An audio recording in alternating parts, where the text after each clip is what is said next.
Hello बच्चों, let's see this question.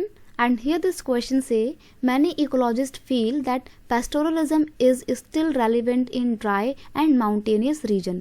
Describe the statement.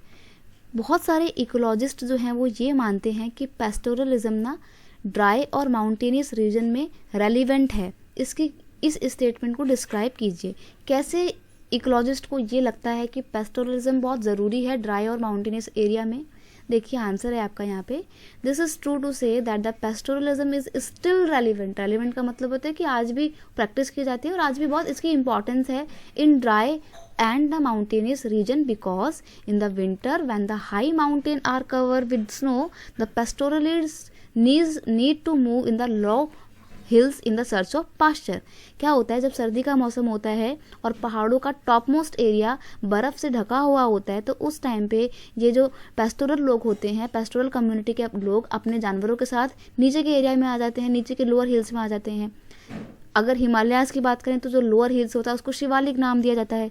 तो ये अपने जानवरों के साथ लोअर हिल्स में आ जाते हैं ताकि वहाँ पर पास्चर की खोज कर सके. पास्चर मतलब घास के इलाकों की खोज कर सके, क्योंकि ऊपर तो बर्फ़ जमी हुई है ना, तो वहाँ पे तो घास मिलेगी नहीं, इसलिए लोग नीचे आ जाते हैं. The people of the central plateau of the Maharashtra need to move out of the plateau region during the dry season in the search of pasture.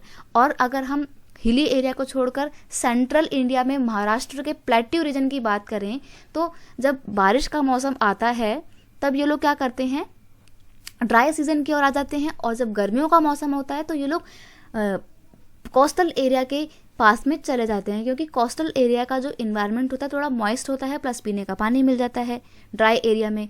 और बारिश के मौसम में तो इतनी ज़्यादा मॉइस्चर की ज़रूरत नहीं है ना, तो वो ड्राई एरिया में भी आ जाते थे. ड्राई जो रीजन होते थे जहाँ पर बारिश कम होती है, मानसून के टाइम पे वो लोग वहाँ पे आ जाते थे, क्योंकि वहाँ पे बारिश हो रही होती थी उस टाइम पे. They migrated toward the Konkan region manuring the field of the Konkan farm. अब देखो, जब इनकी ये मूवमेंट होती थी ड्राई रीजन से कोस्टल एरिया की ओर की, तो वो कोंकण से होकर जाया करते थे. और जब ये कोंकण के रीजन से होकर गुजरते थे तो कोंकण एरिया में जो भी फार्मर्स के फील्ड होते थे, जो भी खेत होते थे, वहाँ पर ये अपना वेस्ट मटेरियल डिस्चार्ज करते थे एनिमल. इससे मिट्टी को मैन्योर मिल जाता था और मिट्टी में ह्यूमस की मात्रा ऐड हो जाती थी, जो कि नेचुरल खाद का यानी कि नेचुरल फर्टिलाइजर का काम करती थी. In the hilly area the dry region and the dry region if the pastoralist do not move, then continuous intense grazing of the pasture will lead to the deterioration of the pasture. अब देखो, अगर ये लोग movement नहीं करेंगे, मान लीजिए कि अगर ये लोग हिली एरिया में भी या ड्राई रीजन में भी प्लेट्यू एरिया में मूवमेंट नहीं करेंगे, एक ही जगह टिक कर रहेंगे, तो ओवर ग्रेजिंग की वजह से जो पास्चर लैंड है उसकी तो सारी घास खत्म हो जाएगी. और जब घास खत्म हो जाएगी तो फिर एनिमल्स के लिए खाना बचेगा नहीं. तो इसलिए मूवमेंट होना बहुत ज़रूरी है. ये ना सिर्फ मिट्टी के लिए बल्कि हमारी इकोलॉजी के लिए, हमारे इन्वायरमेंट के लिए भी अच्छा होता है.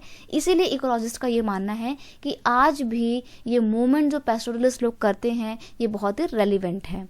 I hope you understand it well. Best of luck.